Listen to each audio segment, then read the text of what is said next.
Ladies and gentlemen, I am the next gem of great British wrestling ring announcing, Adam Blackburn, and you are listening to the new Great British podcast, Submit Wrestling Cards, with your hosts, Jack and Kev.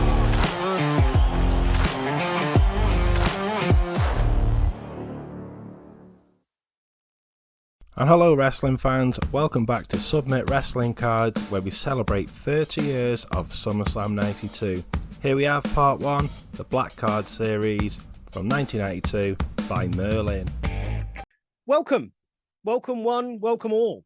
This is a set review special for the SummerSlam 1992 card series. Now there are 2 card series for this. There is the appropriately named Black Series, which is because they have a black border, and then the Gold Series, and they have the word gold, and they are sort of goldy yellow color. So we're going to have a quick run through those. So before we go through any of this, before we delve into the realms of paper and card with pictures of half-naked men on them, because let's be fair, that's what they are, I need to introduce my fabulous and spectacular co-host. Introduce yourself. Kevin Williams, such an amazing introduction. And when I get into the Hall of Fame, Jack, with the WWE, that's how I introduce him. Thank you, Jack. Great intro, as ever. SummerSlam 92, the best event of our lifetime. Do you agree? If WrestleMania 10 didn't exist. Yeah, what a great event. Doesn't get enough credit for me, WrestleMania 10. But yeah, SummerSlam 92, that's what we're here to talk about. The wrestling cards from that era, and obviously that amazing event. We're doing this 30-year anniversary special to celebrate the amazing wrestling cards that Merlin gave us all them years ago. So we're going to take a flick through, see which cards that are in each set. There's 96 in each set. The black cards are part 1. Then I think it's a few months after the yellow cards, part 2, they were available. And you could see with the cards how it rolls out. So the black ones, you see is pre-event, and the yellow is post-event. So with that, Jack, going to take a look through, pick out our favourites, pick out our worst, and give the fans something to talk about, hey? Absolutely. So this is going to be a bit of a visual-heavy episode. It's a bit difficult for us to cover all of the cards individually. So what we've done is we've taken photos of them in the binder. So each picture is going to have 9 cards on there, and we're going to quickly run through each sort of page in the binder from each of those sets, from the Black and the Gold series. So it is we're going to try and describe them as best we can. If you are sat at a computer and you are listening to this, or if you've got your phone, if there's specific cards that you think you like the look of, go and look them up. I think it'll be a bit difficult for us to give you everyone the numbers of the cards as to which number it is, unless we sat there and count them manually, but we can kind of describe them anyway. So where better to start? Card number 1, I think, is probably the most iconic card in the set. And tell them why, Kev. Tell them, Kev. Tell them. Yeah, Wembley Stadium. I don't think any other cards like this exist. Think of the great events that went down there, from the World Cup soccer final, football final. Some of the world's best bands have played at the old Wembley Stadium. Got the Twin Towers. That's where SummerSlam 92 was held, of course. Mm-hmm. So that's card 1 for me. It's got everything about it: the history, nostalgia, and the future. Yeah, and I think on a few cards sort of into it, you the first few cards give you an idea of who's going to be going up against who. So you've got Macho and Warrior and Brett and Bulldog and Kamala and Undertaker, Money Inc. versus LOD. So there's a few of the first cards that are kind of rolled up. Now, interestingly, the very first picture or card that we see of any kind of action or any kind of representation of wrestling is LOD. And, yep. Is that from WrestleMania 7? Am I right? Not entirely sure. Looking I at gather it, it's got to be a SummerSlam, hasn't it? Yeah, well, it says SummerSlam on it. Come on now, guys. Yeah, come on, Kevin, let's get this together. Yeah. What is that? Sorry. It says SummerSlam. Yeah. But interesting, because you've got a very strong roster already being introduced on the first set of cards and the first card of any action, LOD. So great fan favorites. We've discussed them before. And then next you've got, there's what was that? Texas Tornado, Mr. Perfect. Brilliant. Yeah. SummerSlam 90, that one, isn't it? Yeah. And then again, interestingly, they've gone for another kind of setting the scene card. So the picture next is, what is it? Meadowlands Arena. I don't know why. Was that? It must have been a certain SummerSlam. I think if you look in the ring, I can't quite see the wrestlers. So yeah, it's an odd one. I'm just gonna. Basically, it's just a picture of an arena that's got nothing to do with SummerSlam. So a bit odd, bit of a strange one. That one. I'm just googling it up now. Okay. Trying to find which one. Whilst Kev looks at those, we'll move on to the next page in the binder. And this next page, I mean, although these weren't necessarily built, they weren't designed in the pages that we're looking at them. These next set of cards, big hitters, some massive names on these. You've got Hulk, you've got Flair, you've got Macho, the British Bulldog, which we recently covered, Big Boss Man, which we recently covered. So massive cards here. Out of this page, what's your favorite there, Kev? Ultimate Warrior. Look at the pose when he came back, 92. Everything about it. And let's not dismiss the Undertaker top right too. Yeah.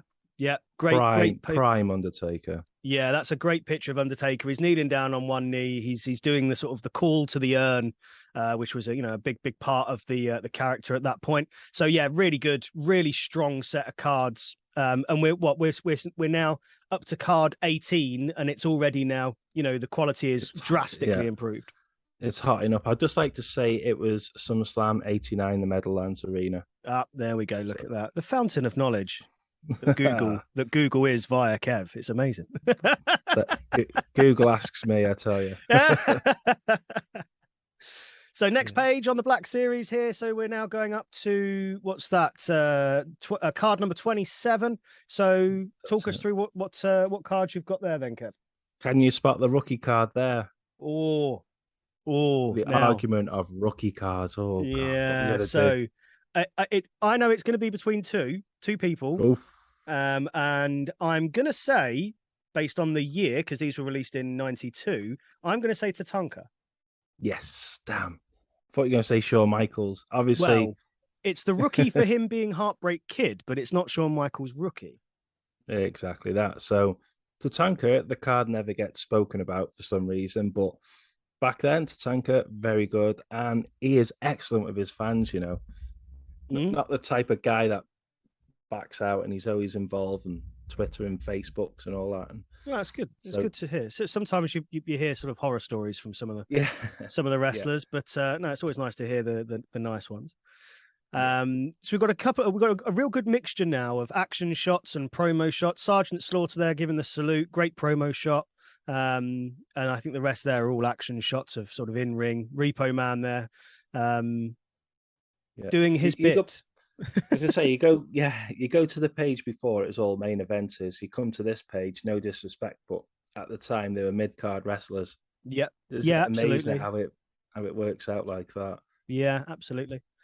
So if we move on to the next page, again we've got some really good picks here. We've got three cards for Legion of Doom all in a row. So Legion of Doom have already had 4 cards, okay, and we're nearly halfway through the set. And Hogan has only had, 2? And Legion of Doom are on 4. Yeah. So, again, really sort of highlighting sort of the impact that the Legion of Doom had with their fans. We've covered this many times. But we've got a manager appearance. Who's the manager? Yeah, Sensational Sherry. Absolutely. Obviously, with Shawn Michaels at that time. No Jimmy Hart with Money Inc., surprisingly. Oh, now there was a Jimmy Hart on one of the cards earlier. Right at the start, where it was Money Inc. versus LOD, you had Jimmy Hart stood in the middle of them. So, there is a picture, but I mean, as a standalone card, that's the first time we see a manager getting their own kind of shot at it. You say there with the free Legion of Doom. Would that mean then WWF are trying to push Legion of Doom and hoping of selling tickets? So, seems if they put them right to the front and get their name out there. 3 cards already that we've seen. So they're WWF trying something different with Legion of Doom. May well be. I mean, at this point, sort of 91, 92, especially coming into this 92 for the SummerSlam, Legion of Doom were hot property. They were known. I think the WF probably looked at it and thought, well, they're known worldwide, huge in Japan, huge in America, probably pretty big in Europe as well by proxy of being big everywhere else. So they probably thought, let's try and get quite a lot of Legion of Doom cards in this. And a great one there of Owen and Coco as well, for High Energy. Really good picture there. Again, fan favorites, baby faces through and through, really, weren't they at that stage? Amazing colors on the tag team as well, which was that time. No black and white t-shirts like the Austin era. Full of color. Yeah. I wonder as well, so with each of these cards, this series does something a bit odd. And with each of these cards, they have different color borders. And I don't see any correlation between why certain cards have different color borders than others. Some are pink, some are purple, some are green. I think some are blue. Odd that they would make them different color borders. The design is uniform between all of the cards, but the colors aren't. So a bit of a weird one there. Nice that it's got a border, because the 98, 99 stuff was just bland and they're just photos. Very, photographs. So next page, and top left, I love that Owen Hart card there. Everyone goes for the yellow carded Owen Hart, but that one for me, it's look at it. It's got everything about it, Yeah, and again, it's that. So we've got an Owen Hart promo shot on this page, and we've got a Bret Hart promo shot as well. Now, these two promo shots were widely used across loads of different cards and stickers. Merlin 92 sticker set had them. This set's had them. You see them across lots of different print media in the magazine. So these two promo shots were massively used. I think the Coco Beware one was quite widely used as well for him. I've mentioned it before. I don't particularly like them reusing a lot of the same promo shots. I think it's a little bit lazy. But these were busy guys. They couldn't possibly do 10,000 promo shoots for each different type of media. So it's bound to have some pictures that are going to get reused. But nonetheless, great photos. I think that promo photo of Bret is probably one of my favorites. And I think that the Owen one is great. They're just really nice, clean pictures, aren't they? But the one I like also in this lot is the Rowdy Piper Ric Flair, because two absolute icons, 80s, 90s, and 2000s icons going at it. You could watch it again over and over. Rowdy Piper, what was it, 92? He was a bit of a wildcat in the WWF for me then, and Ric Flair was just having great match after great match. Then also you're throwing in a few randomers like Virgil, Nails, Skinner, Berserker, and Crush, which, it made wrestling what it was, I suppose. Yeah. We've had numerous discussions about how much we love collecting Berserker cards and stickers, and Virgil as well. Primarily because no one else wants to buy them. And whenever you buy a pack of anything, you're guaranteed at least 47 Virgil cards in it. Okay, next. So we've got a bit of a tag team page here. Run people through the tag teams we've got, Kev. Bushwhackers, Natural Disasters, and the Nasty Boys. Well, you got a few. Top left, Texas Tornado. And in the center there, you see Bobby the Brain Heenan. Yeah, great picture. Texas Tornado. I look at some of his cards on eBay, and in America, they're going mad for his stuff. And he's underappreciated here in the UK. His run with WWF was good, but I believe his Texas days, where if he was in the WWE today, he'd be a world champion. No two ways about that. Then obviously the Bushwhackers don't need any introduction. Neither the Natural Disasters. So very cool. We had a great opportunity to meet and speak with Fred Ottoman at a convention last year. And he told us a really interesting and quite funny story about Andre the Giant. in the locker room, which it's quite a long story. I won't go into it, but lovely guy, really, really nice guy. Yeah, really, Made the really time cool for fans. Yeah, really cool to talk to. Now, this is interesting. So this is the first time we're going to see this type of card within these sets. It's almost like a dual card. So it's a Nasty Boys card. On one half of the card, you've got knobs, and then a different picture from probably a different fight altogether. On the other half of the card, you've got sags. So they're kind of like doubling up. There was probably thousands of opportunities they could use to have a photo with both of them together, but they've opted to put two different photos from two different situations for the tag team. What do you think to that? Different. I think it's the only one that we will see. And of course, what I like there is they didn't go back on the 91 set and repurpose images. They didn't repurpose images from the sticker album. So it's fresh, it's different. Maybe just making the best of a bad situation. I don't know, but seems to work. And yeah. I mean, I've got nothing against it. It's a sort of a novelty, let's say. So moving on to the next one. Couple more from the Nasty Boys. Now we've got individual pictures from them, and Heavenly Bodies, a tag team. Beverly Brothers. Beverly Brothers. Oh, blimey. Yeah, sorry. Look at that. There's me making the mistake. I don't know how I've got that one mixed up. Beverly Brothers. Yeah. I mean, from my perspective, the less said, the better. I was never really interested with them. I didn't find them entertaining. Didn't do anything for me either, but I don't know. Maybe we don't give them enough credit. Maybe they're better in a different organization. Maybe. They've got some great stories to tell, and I'd love to get them on talking about cards. But yeah. I mean, again, maybe because I never really put that much time into them. They just never really entertained me. Yeah. We've got another manager.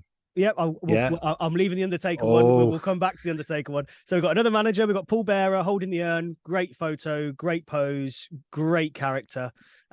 We've got Brett doing the second rope elbow drop. Famous move from Brett. And again, I think was it CM Punk that paid tribute to that second rope elbow drop quite a few years ago. And Hogan doing the hand to the ear, which commented by... Was it Brett who said that all Hogan was good for was running to the ropes and doing this, and putting his hands to the ear? I'm sure it was Brett that said that. So maybe a little bit surprised. Maybe a little bit of a sort of a poke there between the two.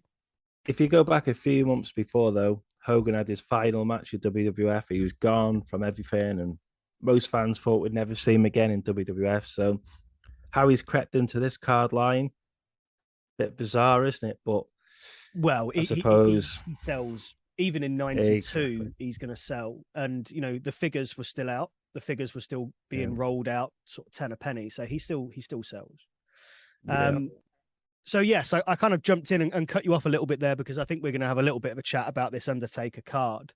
Probably one of the better Undertaker cards that exists. What is it that you like about it? It just tells you his character straight off. It's the uniform, his wrestling gear, the look, the pose, the fear. You just got to look at it, haven't you? And it's like, whoa, that fetches me back to how the Undertaker was. No one needs to tell me anymore. How about yourself? Are you a fan of this one then, Jack? Or yeah, so I've mentioned previously that the Black Series cards suffer terribly from their edges being frayed really easily because it's white card and it shows up really easily. This card out of the whole series, probably one of probably top 5 card. Absolutely, what you've said is correct. It shows the character. It shows what he was portraying. The photo is a side-on photo with the Undertaker stood in the ring, and it's a full body photo. And what the Undertaker's doing is he's turned ever so slightly his head to look at the person sort of in the direction of the person taking the photo, and his head's down. He's got the hat on. It's a very menacing look. Great image and a great display of the character. He knew exactly what he was doing. I mean, one of the best things I think with what the Undertaker was able to do and a lot of people will say this about the greats, is he was so good at being able to tell a story without talking. Yeah, just and did his job. just did, it's very easy to be dark and mysterious if you wear black and you don't talk. You can say that's very easy to do, but the theatrics that is the word, theatric, isn't it? Everything that he was able to do was just mind blowing. With that card there, I always say to myself, it'd look nice slabbed up, not as in such like a PSA, but maybe 3 Undertaker cards together. So you get them, display them in an Undertaker collection, make them stand out, because there is a few in this set that you think, wow, just holy wow. Yeah, absolutely. And again, Undertaker's, there's loads of cards to pick from, but this series, I think, because of it being the black border, I think it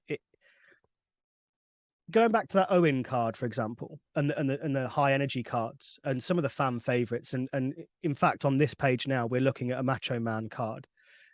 The wrestlers that had loads of color in their attire, I don't think the Black Series cards suited them very well, because you've got this paradox between the real dark card and then the really colorful babyface sort of I say costumes, but attires, and to me the balance didn't work. But you look at the heels, maybe that really good, gives the Undertaker credit, and propels the Undertaker into a great card, doesn't it? Who's your pick of the bunch on this screen now? Then you got Bulldog, Papa Shango again, a rookie, Ultimate Warrior, Kamala, Macho Man, Ric Flair, LOD Tatanka, and the Mountie. Who's your favorite on that page?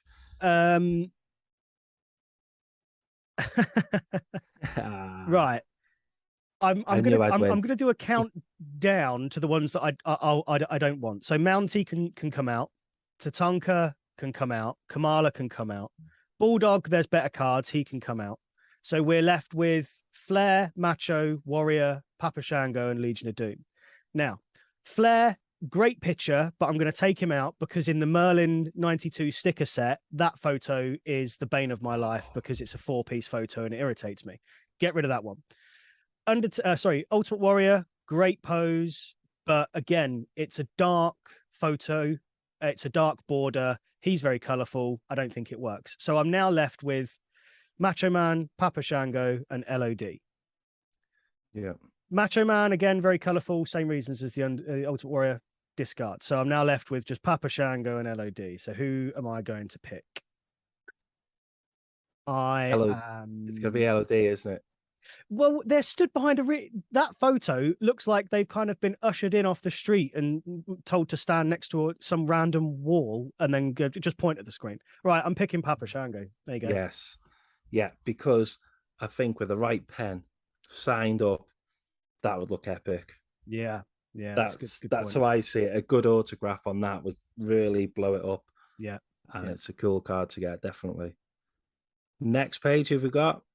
So next we have got Bossman, Berserker, Sergeant Slaughter, Beverly Brothers, Sean, Piper, Natural Disasters, Tito. I think that's Money Inc. there as well.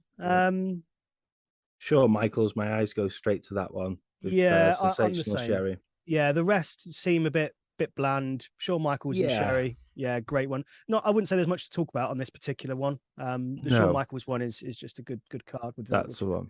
Piper's okay. Piper was all right. Okay, next one. We've got some big hitters again. So just talk us through who we've got some cards on this one. Bushwhackers, Rick Martel, Repo Man, Mr. Perfect, Bulldog, Hogan Warrior, Macho Man, and Bret Hart. Martel I like because it reminds me of the match with Shawn Michaels where they couldn't hit each other in the face. Yeah. Great arrogance. That's something special, isn't it?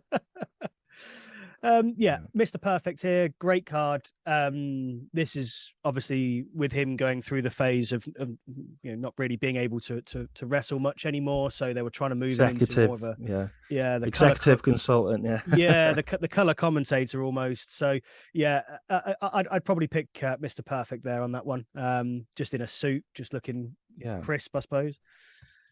Okay, and then the last set, or the last picture, so the last 6 in the set. I already I like know the Tatanka.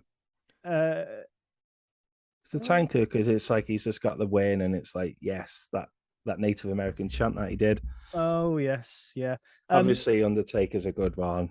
Yeah, let's just say we know the Undertaker here is going to be. So this is a promo shot of Undertaker stood next to Paul Bearer, and he's holding the urn. Yeah. Virgil, look at Virgil there, ready to go. His match with Nails, it wasn't the best, was it? It was a bit bland, and Yeah, that was a bit of an odd one. I mean, you can't take anything away from the technicality for Virgil's wrestling, but it just never really took off with the fans, I don't think. And he did should have been Bossman Nails. Should have been Bossman Nails at SummerSlam. That would have been great. Yeah, absolutely. Yeah.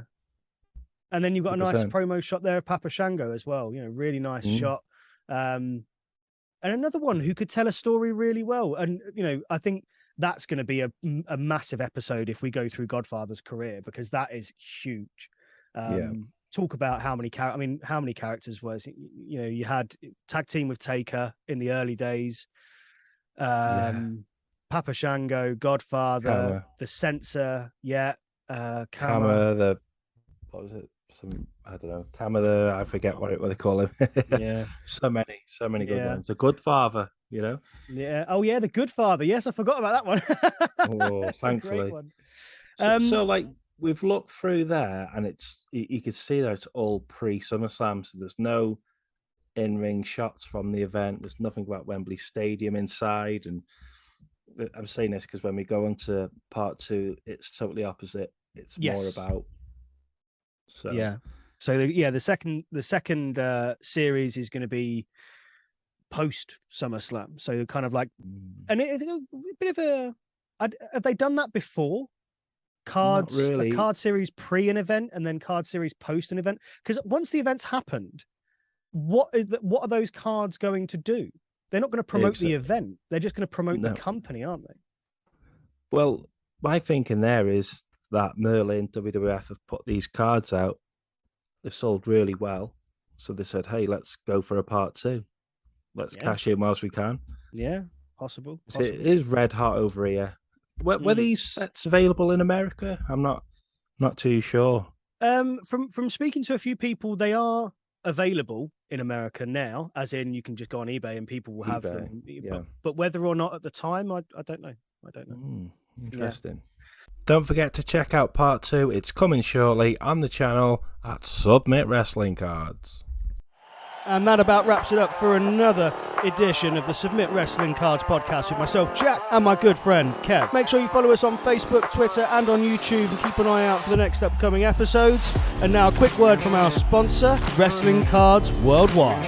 Hi, I'm Michael, and I run Wrestling Cards Worldwide, and I'm proud to be associated with the Submit Wrestling Cards podcast. We've got thousands of cards and stickers from all different eras on the website, and if you check out the link on the podcast, they'll give you an exclusive discount code for the website. Thank you very much, and until next time, bye.